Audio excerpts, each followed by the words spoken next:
Hello viewers, আসসালামু আলাইকুম। সবাই কেমন আছেন? আমরাও ভালো আছি। শবনম ডেইলি ভ্লগ থেকে চলে এসেছি নতুন একটি ভিডিও নিয়ে। ছোট আব্বু 200 লিচু কিনে এনেছে। আমি 100 লিচু ফ্রোজিং করে রাখবো। আমার লিচু অনেক পছন্দ। লিচু ফ্রোজিং করে রাখলে 1 বছর পর্যন্ত খাওয়া যাবে।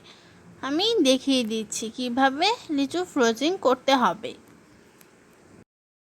লিচুর খোসাগুলো ছাড়িয়ে নিতে হবে। আমি সবগুলো লিচুর খোসাগুলো ছাড়িয়ে নিয়েছি। একটি বক্সে লিচুগুলো রেখে দিচ্ছি। সবাই আমার পেজটা ফলো করবেন, লাইক কমেন্ট করে পাশে থাকবেন। আমার ভিডিওগুলো সবাই বেশি বেশি শেয়ার করে দিবেন। লিচুগুলো বাটিতে উঠিয়ে নেওয়ার পর ডিপ ফ্রিজে সংরক্ষণ করে রাখবো।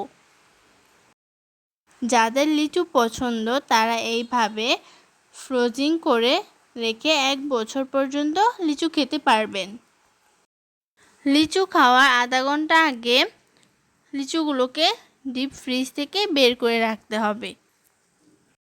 তাহলে আগের মতো লিচু নরমাল হয়ে আসবে। সবাইকে অনেক ধন্যবাদ ভিডিওটা শেষ পর্যন্ত দেখার জন্য।